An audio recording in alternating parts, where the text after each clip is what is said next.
So as Christine mentioned, this is a very long reading, and it is in your Pew Bibles on page 1571, so you may want to pull that out and have a look at it, because I'm going to jump back and forth a little bit. So we've come to a part in this story of Jesus where the narrative is starting to take a bit of a turn somewhat. So in the first half, we had the stories of Jesus as the healer and the teacher. We learned about Jesus himself.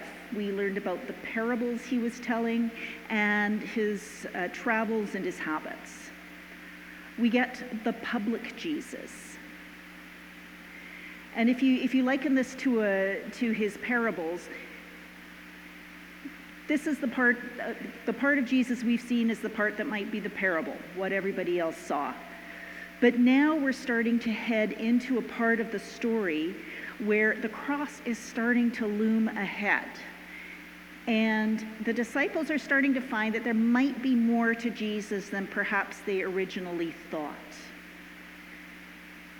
In the last week, we heard for the first time, Peter said to Jesus, "You are the Messiah." And he told them for the first time that he was going to die and rise again. Now, so that's where we're heading. We're starting to see a bit of a change in the gospel narrative. Now, this covered a lot of material, and there's probably enough material for about 4 talks in this. So get comfortable. Actually, I'm not going to give 4 talks. I'm just going to give one. We start with the Transfiguration, which itself is generally a sermon all on its own.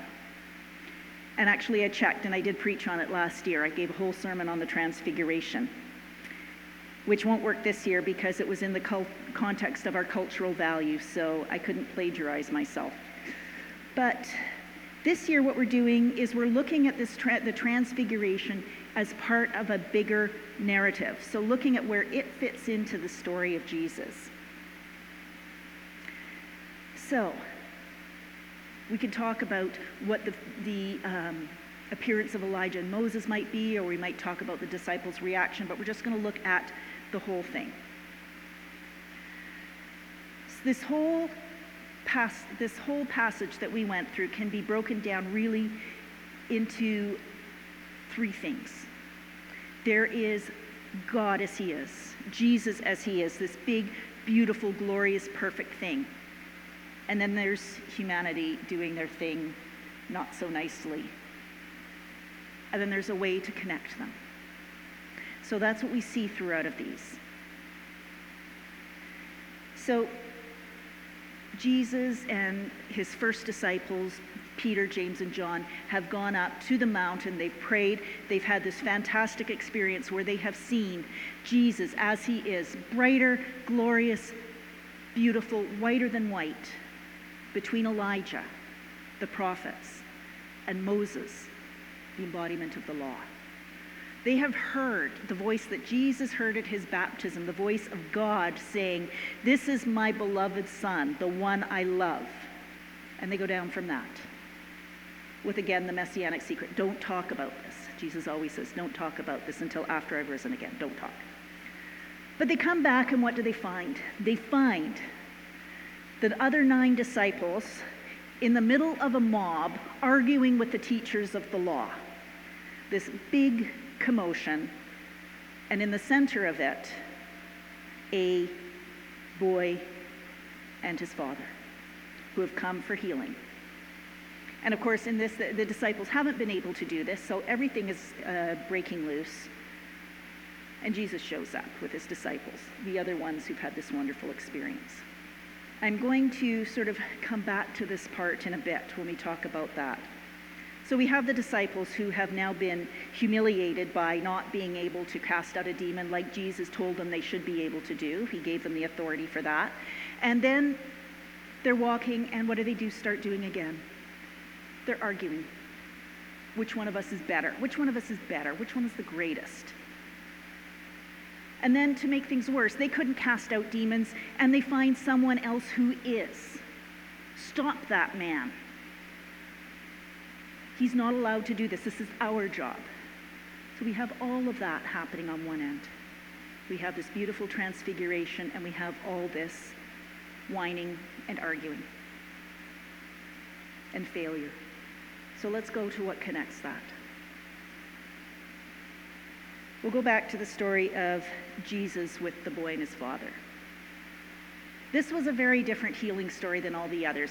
When the other people have come to Jesus with healing, there is we see a lot of them with absolute unquestioning faith. We see 4 men who go on top of a roof. They can't get in, so they cut a hole and they lower their friend down so Jesus can heal him. We see a woman, edging her way through the crowd to just touch his robe and I'll be made well. But just do that. People with no question that Jesus is going to heal them. And then, of course, we come to this man. If you can, heal him. Have pity on me and heal him. Well, Jesus challenges that. What do you mean by if I can? All things are possible with belief. This man says a prayer that has often come from my heart when I'm praying. Help my unbelief. I want to believe. Help me. Help me to believe. And that's part of the reaching out. God, we know, has always loved us. We can't create that love. We can't create our faith. None of these people created their own healing. What we do is we reach out and say, help me. I want to believe. Help me. And that's what creates that difference between the squabbling and the trying to decide who is in and who is out and who's doing it the right way, and God. Help me. Help my unbelief. Because I want to believe. That's what faith is, reaching out anyways when we don't know. Because we know God has the answers. And Jesus talks about being like a child, coming to like a child and welcoming the child. Because a child, for better or worse, believes what an adult tells them. They believe it. They don't question it. They believe it. And that's what we are being asked to do. Be like the child. Trust that God has it all. That God up on the mountaintop has everything in our best interest. That's our job. Now, we are included with a warning in this as well, because that last bit, as we are all children coming to God, we must remember that everybody else is a child of God. We can't tell that person they are wrong. Let them come to God in their own way, even if you think their belief is silly. This is something that Paul echoed in Romans 14. Accept the one whose faith is weak without quarreling over disputable matters. Some things don't matter. Some things matter. Some things don't. Who's one of the in? Who's doing the things the right way? Those don't matter. And we're told by Jesus that to try and interfere with that is spiritual suicide. And that's a strong word, but that is a strong passage. If you try to interfere with someone's coming to God, you might as well be dead. Throw yourself in the ocean and drown. If something is separating you from God, it should be separated. It could be as difficult as cutting off a limb or gouging out your eye. Those are the decisions we make for ourselves, and not decisions we can make for others. So that is what we are told here.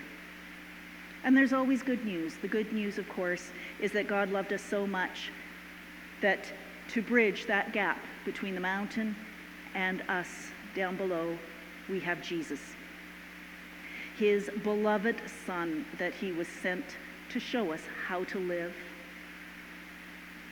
who was sent to provide an example of God's love and what God's love would mean.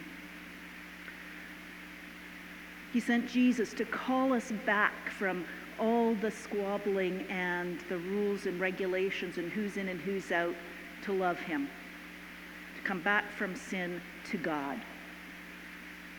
And finally, he sent Jesus to triumph, to go to the cross and to defeat death once and for all.